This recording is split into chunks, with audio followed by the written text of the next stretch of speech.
fazer uma reflexão com vocês, algo que mexeu com o meu coração. Eu confesso que às vezes a gente passa pelos textos bíblicos inúmeras vezes, mas acaba tanta coisa passando por despercebido. E hoje eu quero fazer uma reflexão com vocês. Abra sua Bíblia, livro de Juízes, capítulo de número 6, verso 1. Eu vou ler bastante com vocês ao longo da mensagem e vou falar um pouquinho só. Juízes, capítulo 6, nós vamos no verso 1, no verso 6 e depois nós vamos ao verso 10. Diz assim o verso 1: Os filhos de Israel fizeram o que era mal aos olhos do Senhor, e por isso o Senhor os entregou nas mãos dos midianitas durante 7 anos. Repita comigo: 7 anos. Assim Israel ficou muito debilitado com a presença dos midianitas. Então os filhos de Israel clamaram ao Senhor. Repita comigo: muito debilitado. Verso 10. E disse: Eu sou o Senhor, o Deus de vocês. Não adorem os deuses dos amorreus, em cuja terra vocês estão morando. Mas vocês não deram ouvidos à minha voz. Feche os seus olhos. Senhor nosso Deus e Pai, em nome de Jesus, eis aqui a tua palavra, continua falando conosco. Em nome de Jesus, é o que eu te peço. Amém. Glória a Deus. Amém. Bom, algumas coisas eu gostaria que você parasse para refletir aqui e depois continuasse olhando de forma mais objetiva. Tem coisas que Deus vai te transmitir aqui, tem coisas que Ele vai transmitir a você no particular. Mais uma vez, o povo de Deus está enfrentando o domínio de um outro povo. Mais uma vez, Israel está sendo assolada, está sofrendo com a presença de alguém que vai dominá-lo, subjugá-lo. Isso deveria ser basicamente impossível, já que este povo tem Deus como seu companheiro de jornada. Aliás, a história de Israel sempre oscila entre liberdade e escravidão, vitória em momentos de glória e momentos de vergonha e de derrota. Você vai ver ao longo da caminhada do povo de Deus essa instabilidade do povo. Mas hoje eu quero te chamar a atenção para algumas coisas aqui. O inimigo agora são midianitas, amalequitas, alguns povos que estão descendo do Oriente para agir contra Israel. Uma coalizão de 3 nações que vai subjugar Israel. Na verdade, eles não querem muito roubá-los. Não. A intenção é só destruir tudo que eles produzem durante o ano. Todo o período de plantio e colheita, eles são atacados pelos seus inimigos. E é exatamente por isso que eles ficam debilitados, que eles enfraquecem, em algumas traduções, que eles empobrecem. Deus usando uma nação inimiga para atacar seu povo. Nós vimos nos 3 versículos, primeiro, que essa é uma crise que já dura 7 anos. Durante 7 anos, este povo vem trazendo seus rebanhos consigo para pisotear as plantações, para destruir as plantações. É só isso que eles querem. Eles querem humilhar. Eles não precisando dos recursos de Israel. Eles não estão entrando ali para saquear e pegar porque estão passando fome, porque tem necessidade. Não é nada disso. Eles simplesmente são mais fortes. E para ser forte, eles precisam de exércitos. Eles precisam de material bélico. Eles precisam de homens grandes. É assim. Você nunca viu falar de valentes, a não ser com Davi. Porque o povo nunca precisou de valentia. O povo sempre precisou da presença de Deus.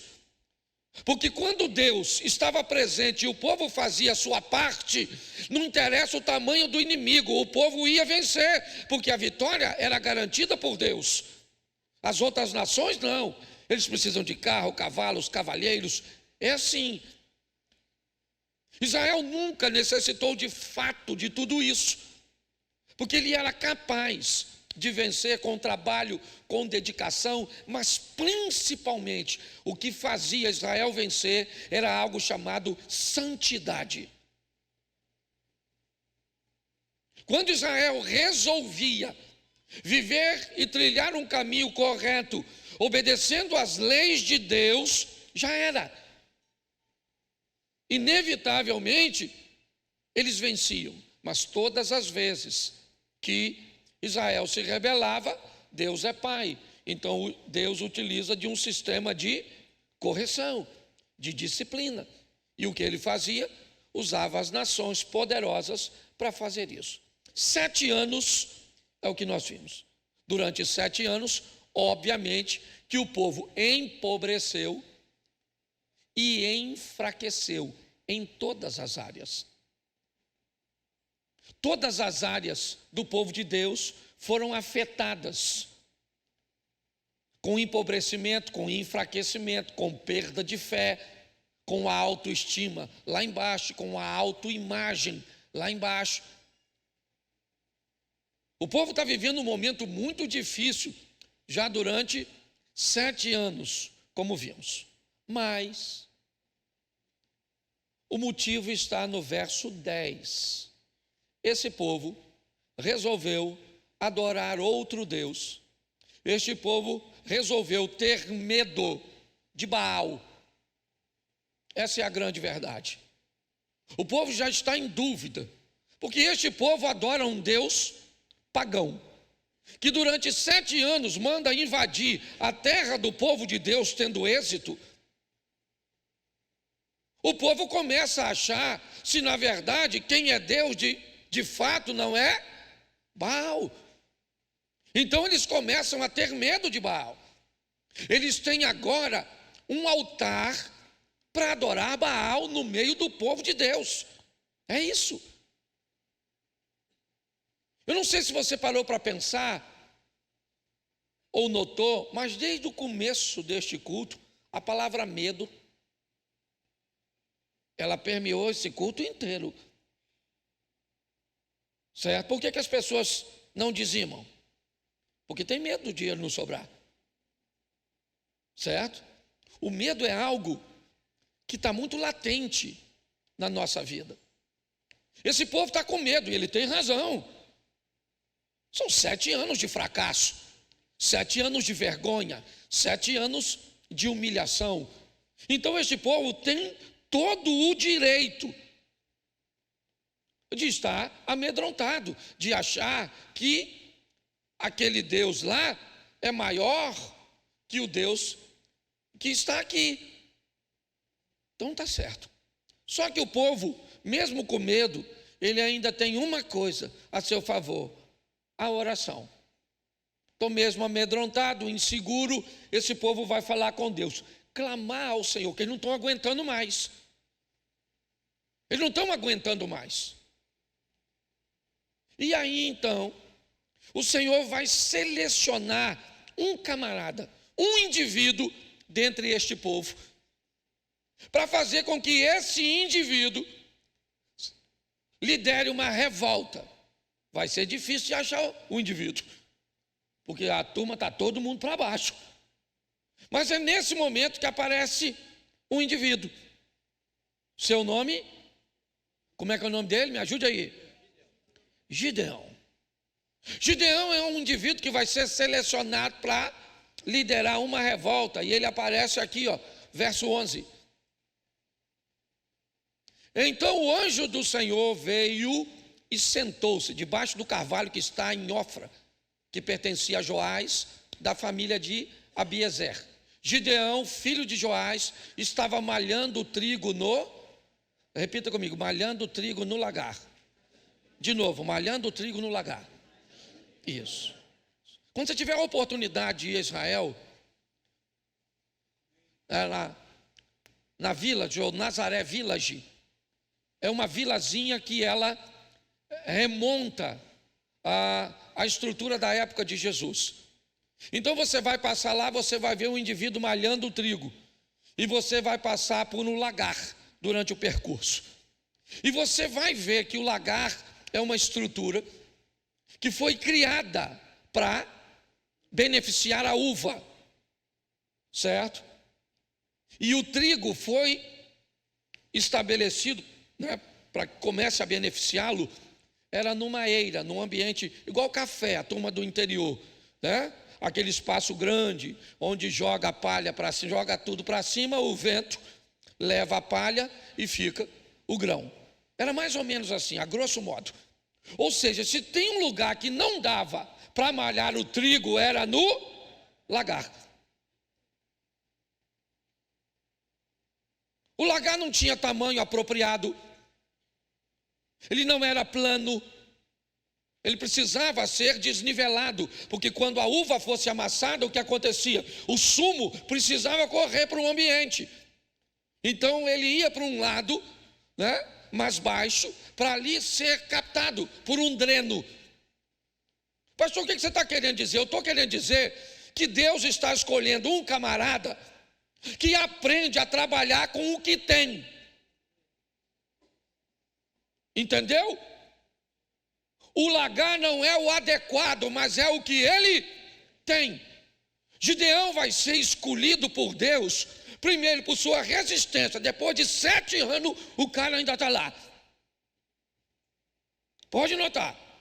Sua adaptabilidade, porque ainda tem isso. Tem gente que é resistente, mas não se adapta. O mundo está mudando, as coisas estão acontecendo. Então, inevitavelmente, nós falamos, pastor, então eu tenho que me adaptar ao pecado. Por que todas as vezes que a gente precisa falar de ajuste, o miserável do pecado está no meio? Não, ele está lá. Tem a eira, não tem. O que tem é um lagar, ele é pequeno, escondido, feito numa rocha. É verdade, inadequado, mas está bom. Deus ainda consegue encontrar no meio do seu povo resistência, adaptabilidade e fé. Isso vai ser o suficiente para fazer com que ele inicie uma revolta. É verdade. Tome uma decisão para tornar o retorno de Deus possível e viável. Você acha que você está em crise só porque o país está em crise? Não. Não é só isso, não. Você acha que o seu casamento tem dificuldade só porque é difícil viver casado? Não. Não é só isso, não. Aprenda uma coisa. Quando nós criamos um ambiente para Deus estar presente, Ele nos socorre, Ele abre os nossos olhos, Ele nos protege, Ele nos avisa. Você vê que o texto que nós lemos lá, Deus está falando com o povo. Eu avisei a vocês para não ficar adorando Baal. Eu avisei a vocês para que vocês não tivessem medo de deuses pagãos. Eu avisei, como vocês não me ouviram, está aí, 7 anos de dificuldade. Então é esse o ambiente que o povo está. Está por quê? Porque está adorando o Deus errado. Porque está com medo de alguém ou de algo que não tem o poder que tem. Ou pelo menos que parece ter. Mas olha o que diz o verso 13 do mesmo texto. Gideão respondeu, meu Senhor, se o Senhor Deus está conosco, por que nos aconteceu tudo isso? Ele está em dúvida. Normal ou não? Sim ou não? 7 anos que o cara está perdendo, ele já está perguntando: onde está o Senhor? Ele está dizendo: se Deus está conosco, por que nos aconteceu? Onde estão todas as suas maravilhas que os nossos pais na vida dos pais? As maravilhas que eles contavam estavam onde? Na vida dos pais. Sabe o que está acontecendo aqui, que Deus está falando comigo e com você? É que nós temos que parar de viver de história dos outros. Foi seu pai, foi seu avô, foi o Noé, foi o Abraão, foi o Davi, foi o Paulo, foi o fulano, foi ciclano. Quando é que vai parar de ser a história dos outros e vai começar a ser a nossa? Quando é que nós vamos parar de ser meros narradores de histórias alheias e vamos começar a narrar nossas histórias? Porque ele está dizendo: Senhor, o que aconteceu? Olha só, se o Senhor está conosco, olha lá, onde estão todas as suas maravilhas que os nossos pais nos contaram? Está na vida deles. Talvez a sua vida seja ver maravilhas acontecendo na vida dos outros. As coisas acontecem tão pertinho de você, mas nunca com você. Nunca na sua vida. Gideão está narrando isso. Eu ouvi muitas histórias do que Deus fez. Ele só não está fazendo. Eu sei que ele pode fazer, porque ele já, mas ele não faz. O passado é muito bonito, a história é muito romântica, mas não está acontecendo as coisas que eu ouvi na minha vida, na minha família, nos meus negócios. Não está acontecendo.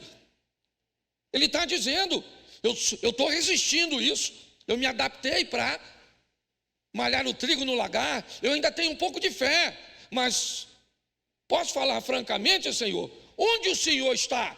Aqui o Senhor não está, porque se o Senhor estivesse aqui, isso não estaria acontecendo. Cadê o Senhor? Às vezes você procura Deus na sua vida, às vezes você procura Deus no seu casamento, às vezes você procura Deus nas suas finanças, e muitas vezes ao procurá-lo você não o encontra. É isso que ele está dizendo. Cadê, Senhor? Cadê?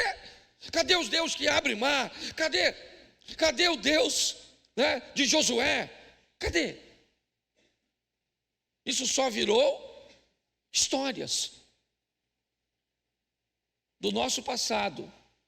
Mas nós não vivemos de passado, nós vivemos do agora. E é isso que ele está narrando.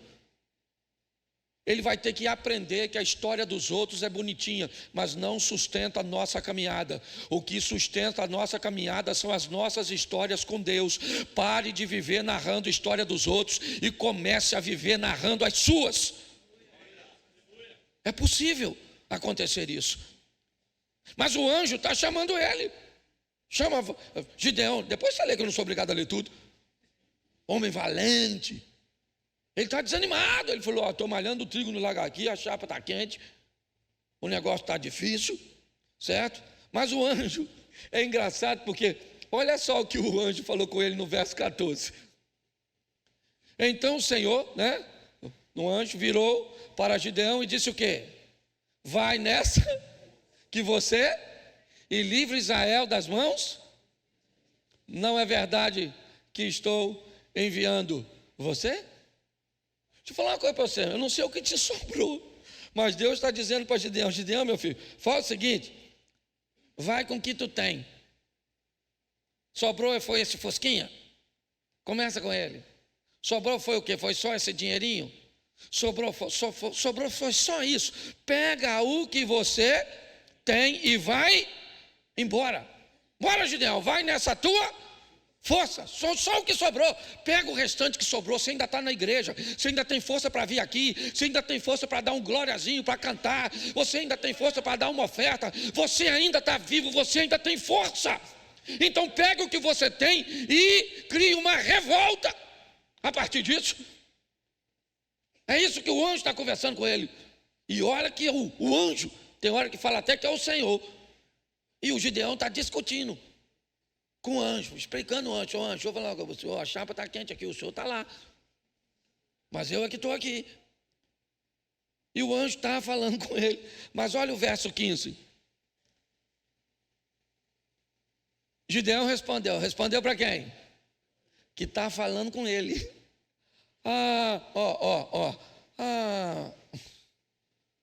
Meu senhor, como livrarei Israel? Eis que a minha família é a mais pobre, hein? E eu sou a primeira coisa que ele diz, deixa eu falar uma coisa para o senhor, para liderar uma revolta, alguém tem que ter nome, tem que ser famoso, que precisa dos outros acreditar nele. Então deixa eu falar uma coisa para o senhor, a minha família é a mais lascada.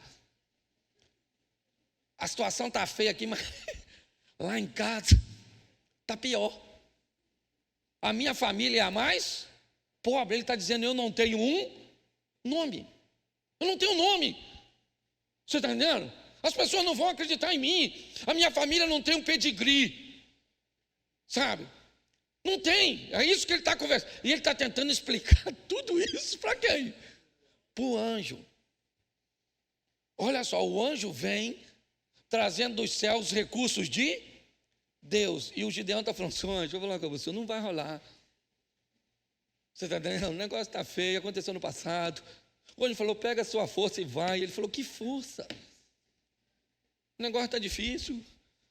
E ele ainda, olha o que ele termina a falar. Se não bastasse, ele ainda diz, além da minha família não ter nome, eu ainda sou o menor. Ele está apresentando para o anjo o seguinte, olha,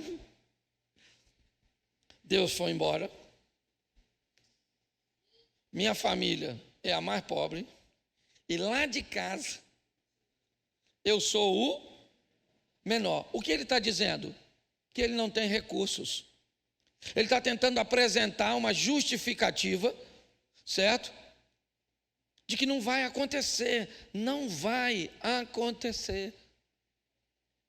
Mas o anjo está falando com ele, e ele tem uma experiência. Depois você lê que eu não quis pegar o restante do contexto.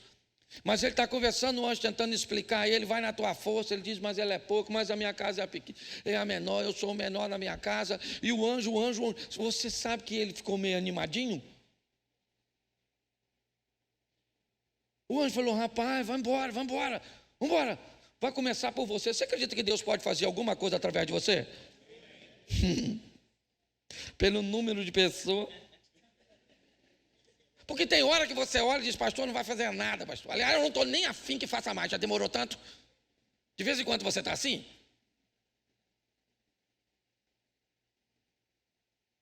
Eu vou te mostrar agora o que vai começar a acontecer na vida desse cara. Quando ele tem essa experiência com Deus, ele tem uma experiência com Deus. Sim ou não? Ó, deixa eu pegar aqui para você entender. Vamos lá. 6:24. Dá uma olhada nesse texto. Então Gideão edificou um altar ao Senhor e lhe deu o nome de o Senhor é até o dia de hoje, está lá, certo? Está em Ofra, que pertence à família de Abiezer. Bom, versículo 26. Isso. No alto desse lugar fortificado, faça para o Senhor. É isso que o Senhor está mandando, ou o anjo, como queiram. Faça, certo? Um local fortificado para o seu, um altar em camada de, depois pegue o segundo touro e ofereça em holocausto, e com a lenha do poste da deusa Aserá, certo? Que você irá, escute aqui. Olha o que Deus falou para o Gideão. Gideão, olha só, você vai fazer o seguinte. Primeiro você vai fazer um altar para mim. Isso já ia dar um BO danado. Porque a turma toda está adorando o Baal e a Zera. As duas entidades. Certo? E pior, além de fazer um altar para mim, você vai quebrar o do Baal e da Zera e pegar a lenha do altar e vai queimar no meu. Porque eu sou seu Deus. O que Deus está falando para Gideão? Gideão, está na hora de você ter uma experiência comigo. Está na hora de nós vivermos a nossa história. Esquece o Abraão, esquece o Moisés, esquece o Isaac. Eles já passaram, esquece. A história do Josué é legal, mas ela já passou. Agora chegou a sua vez, é a sua vez de viver a sua história. E vou falar para você, a experiência dos outros vale muito pouco para você. Você tem que ter as suas. E é isso que Deus está dando a oportunidade. Aí esse cara falou, você vai lá, arrebenta o altar do Baal, arrebenta de Azera, constrói um para mim. E tudo isso de noite. Deus não falou de noite, foi o Gideão, que ele estava com medo. Depois você lê. Ele chamou uma patotinha que ele tinha e falou, galera, Deus falou comigo ir lá, que é para quebrar o... Ih, rapaz, isso vai dar um... Mas nós vamos fazer de novo. Eu gosto disso, gente. Ele estava com medo de quebrar, sim ou não? Deus mandou. Tem umas pessoas que eu conheço, que se Deus mandasse isso, ele falou, eu vou fazer de dia, para que todo mundo vê, porque fazer de noite é para gente que não tem coragem. Uma vez Tomé falou para Jesus, o senhor está querendo ir em Betânia, o senhor sabia que estão querendo matar o senhor aí? Ele falou, mas eu vou de noite. Se Jesus falou que ia de noite, o que é que tem o Gideão falar? Por que você quer tomar a decisão e enfrentar todo mundo no peito? Daniel era um homem de Deus, sim ou não? Quando chegou que ele não queria comer a comida lá do rei, o que é que ele fez? Ele enfrentou as penais? Não, ele falou, as penais, chega aí, maluco. Pô, dá uma oportunidade aí, a gente não comer essa comidinha não. Beleza? As penais falaram, mas vocês vão ficar magrinhos, vai dar um problema danado aí, pô, na hora do exame de sangue. Poxa. Aí ele falou assim, não, faz o seguinte, faz um período aí de experiência. E aí os meninos estavam fortes. Deixa eu falar uma coisa para você. Deus mandou você fazer, mas é a responsabilidade sua.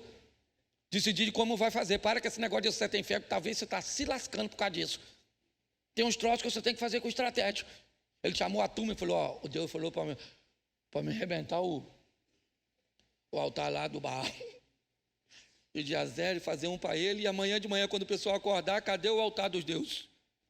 Sumiu tudo, só ficou o de Deus. De quem? Deus ainda falou, porque eu sou o seu, ele não está falando sou de todo mundo, ele falou sou só o seu. Então, por enquanto, só eu e você, e essa turma. Por de noite, depois você vai ler que a fofoca é maneira.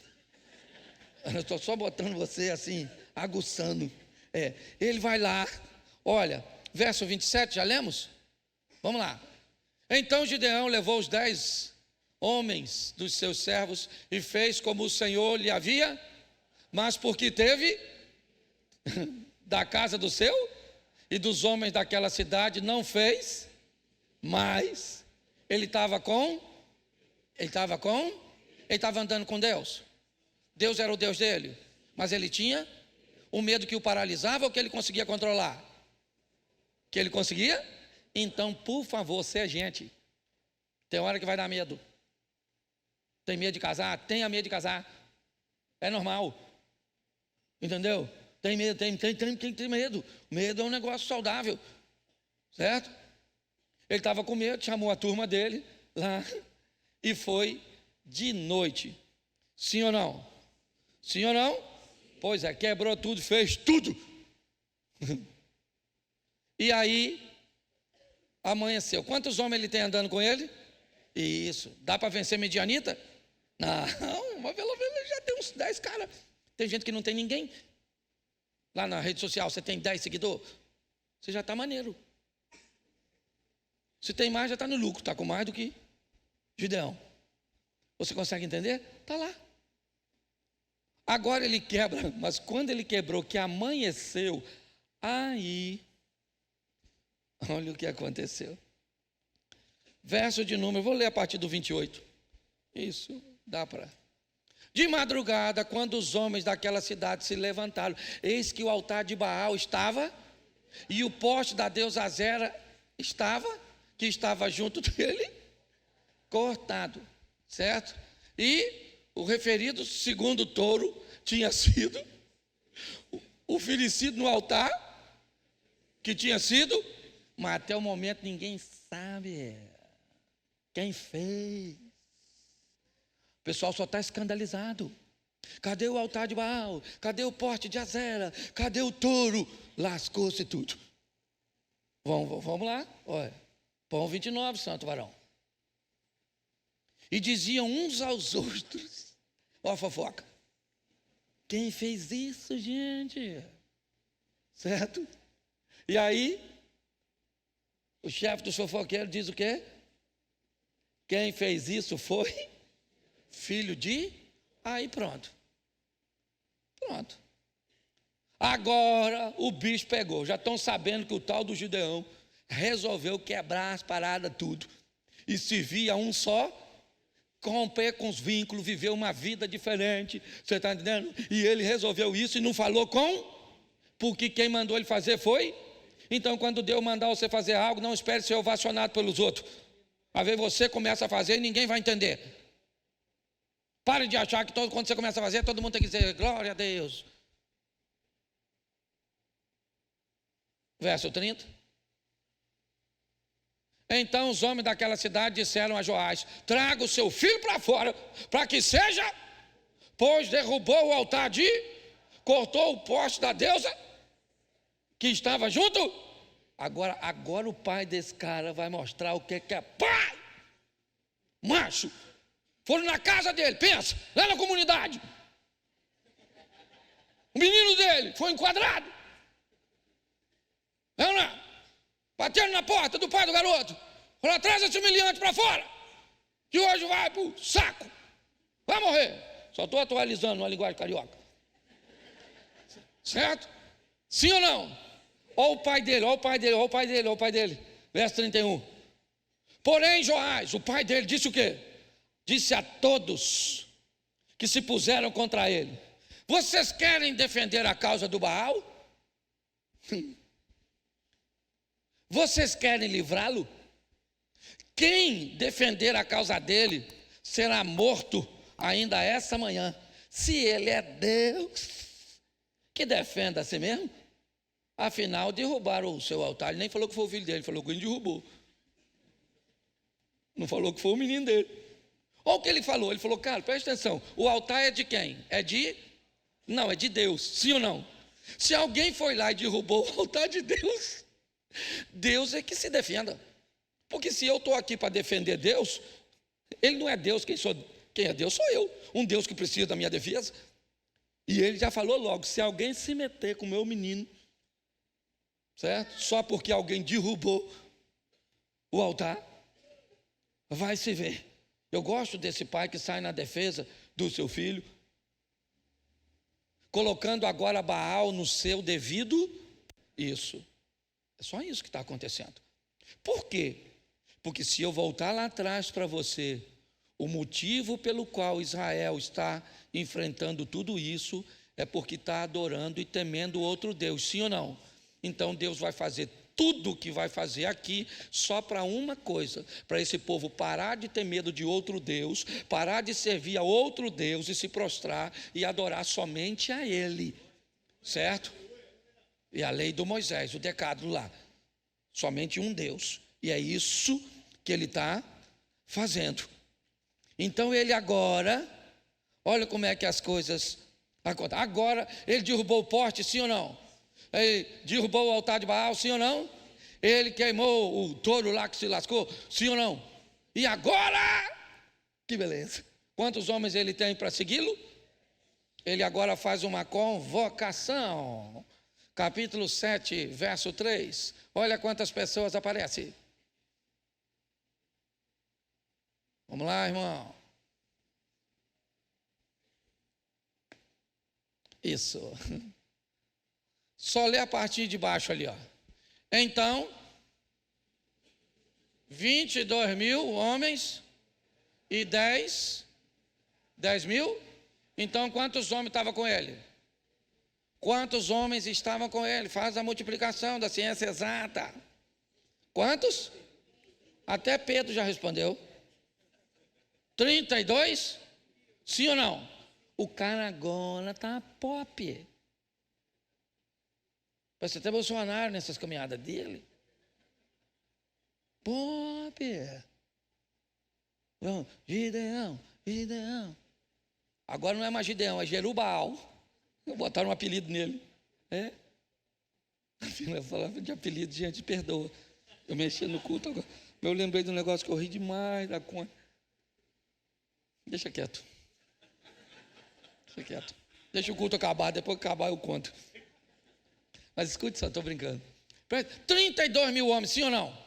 32 mil, maluco. Pensa. Gideão está falando 32 mil, isso aí, 32 mil. Aí Deus falou assim, ó. Ô Gideão, tem muita gente aí. Como tem, mas o inimigo também é grande. Ele não, mas vamos fazer o seguinte. Pergunta aí quem está com medo e é tímido. E pede para ir para casa. Tímido e com medo? Gideão falou, não deve ter ninguém. Ô gente, quem está com medo aí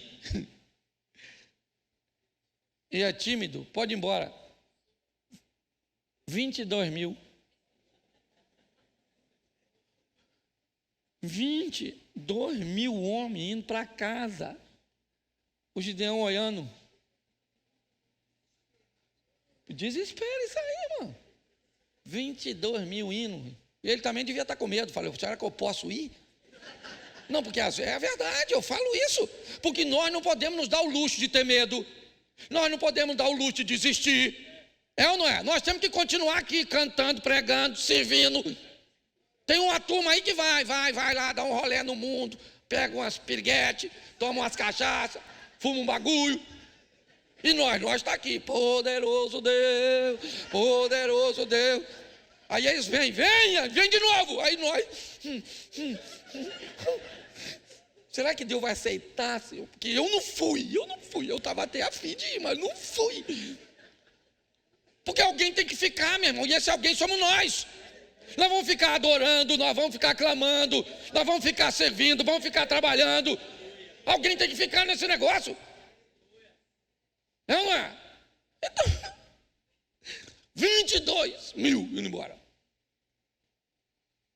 Ele tem quantos ainda? Ele tem quantos? 10 mil. 10 mil dá, né?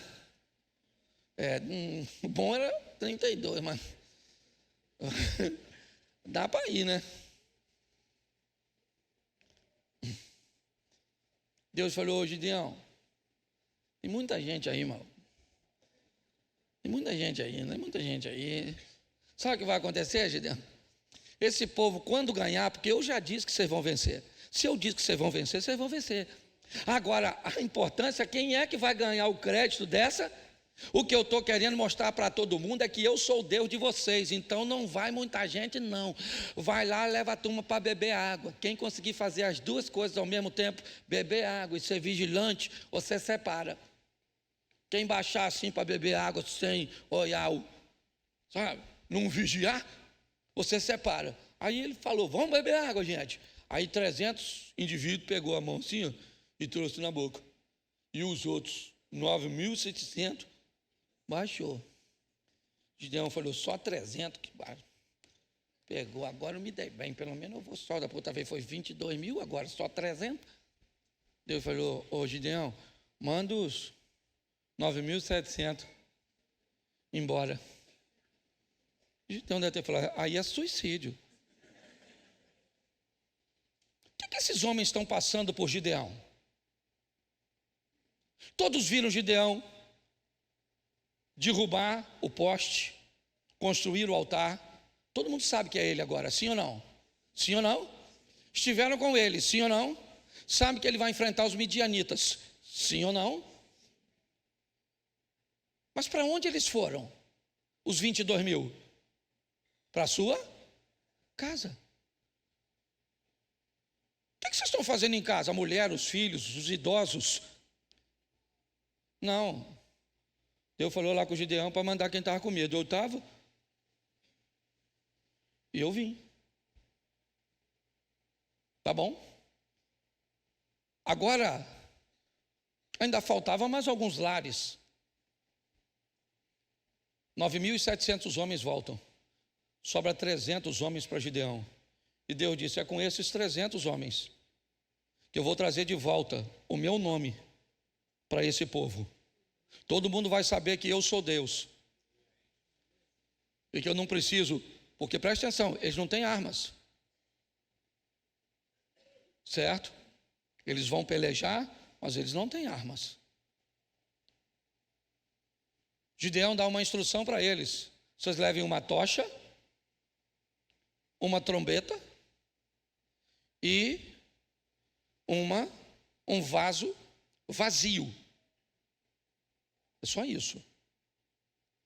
O texto faz referência que a batalha ia ser no vale, como na maioria das vezes costumava ser. Eu não sei se eles estão descendo, eu já falei isso aqui, nós fizemos uma experiência em Massada, que eu achei fantástico. Nós estávamos 70 pessoas, Eliezer. Um dia eu ainda vou ter a oportunidade de levar vocês lá.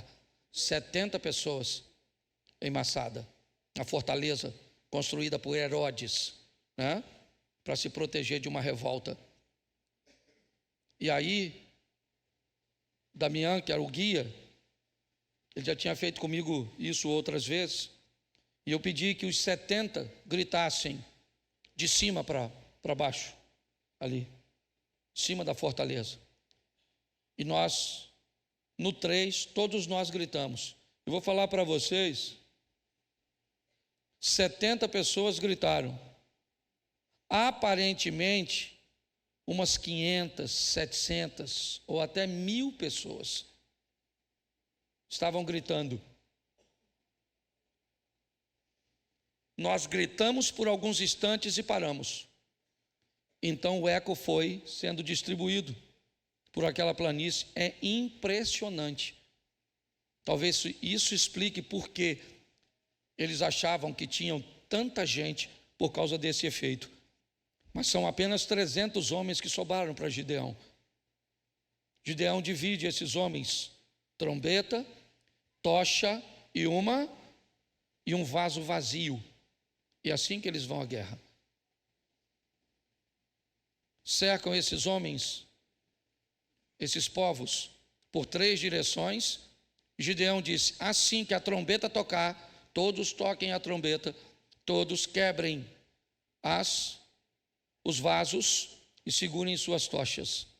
E assim foi feito. Quando aquilo aconteceu, eu não sei que tipo de efeito causou. Eu sei que os homens começaram de noite, era meia-noite aproximadamente, início da terceira vigília, meia-noite, certo? Início da terceira vigília, aquela escuridão, os homens gritando e aquele barulho vindo de diversos lados. Eles entram em desespero.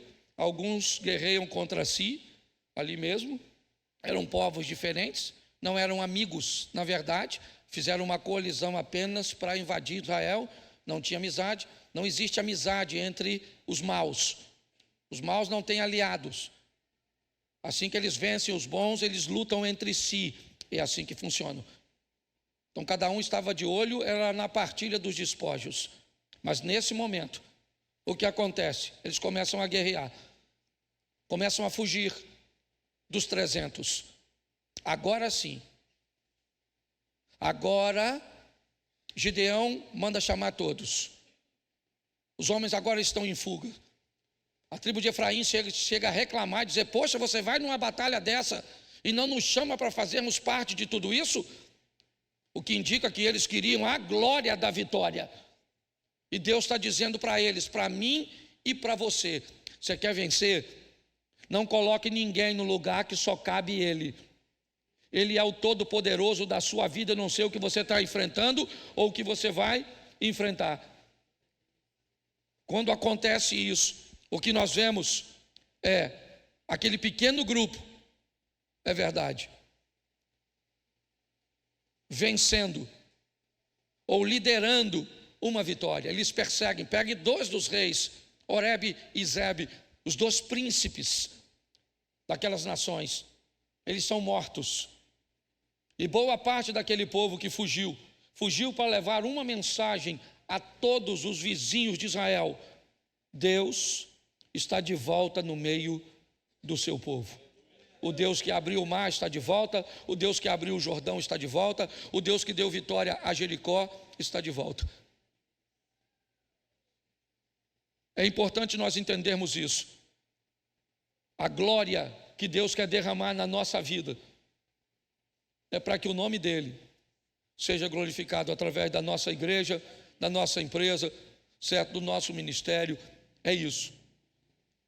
Aqui nitidamente, tudo que Deus vai fazer é só para um motivo: para remover Baal e Azera e voltar para o seu devido lugar. É só isso. Tudo que ele faz, em cada passo que ele faz, usando Gideão, é verdade. Sabe o que eles pedem no final, Eliezer? Para que Gideão lhe seja rei. Ele aceitou? Não. Ele disse: vocês não estão entendendo. O que Deus tentou explicar a vocês durante todo esse processo, vocês não conseguem entender. Não fui eu que fiz tudo isso, foi Deus. Nós estamos nos Juízes. Você acha que o povo aprendeu? Não. Foi só chegar Samuel e o povo pediu o quê? Um rei. Se não tivermos cuidado, sabe o que você vai fazer? Vai botar o pastor no lugar de Deus.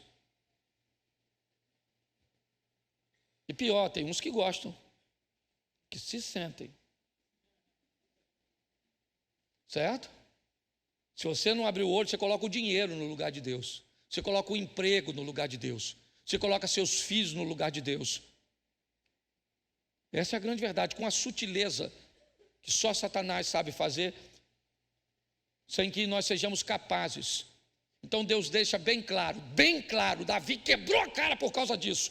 Todas as nações vizinhas, todas basicamente, todas as vezes que um homem ocupava um cargo muito alto, por que você acha que Faraó fez aquelas pirâmides? Por que você acha que Nabucodonosor fez os jardins suspensos? Por que você acha que Alexandre, com o farol de Alexandria? Porque todos os homens, quando cresciam demais, sabe o que eles se achavam? Deuses. E quando alguém é Deus, tem que fazer algo do tamanho de Deus. É assim, isso é até hoje. Essa doença continua até hoje. Então, vou falar uma coisa para você. Gosto de ser seu pastor. Agora estou muito longe de ser seu Deus. Gosto de te influenciar, mas não tenho nenhum desejo de manipular você. É criar em você a capacidade de viver ao lado do Deus Todo-Poderoso, que pode dar a você o que ninguém pode dar, mas com um propósito único: que todos, quando olhem para você, descubram que não tem a ver simplesmente com você. Tudo é dele, por ele, para ele, são todas as... Eu não sei o que você está enfrentando hoje, só sei que talvez hoje você pode estar como Gideão. Mas as histórias bíblicas contam que é um Deus que cura, um Deus que liberta, um Deus que faz. A igreja de antigamente, perto da minha casa, era muito mais igreja do que a de hoje. Sério? Porque os crentes daquela época eram muito mais crentes do que hoje. Fale isso por você, por mim não. Não tem essa história não. Nós não estamos aqui para contar história do passado e de outras pessoas. Nós estamos aqui para nos inspirar no que aconteceu, mas para viver hoje a nossa história. Posso ouvir um amém? Então você fique de pé e diga para quem está do seu lado: chegou a sua vez. É isso aí. É a sua vez de viver a sua história, o seu momento. Ou então, sabe o que você vai ver? Alguém contando história dos outros. Aí é a mulher do outro, é a empresa do outro, o filho do outro, sabe? Está sempre muito pertinho de você, mas nunca na sua vida.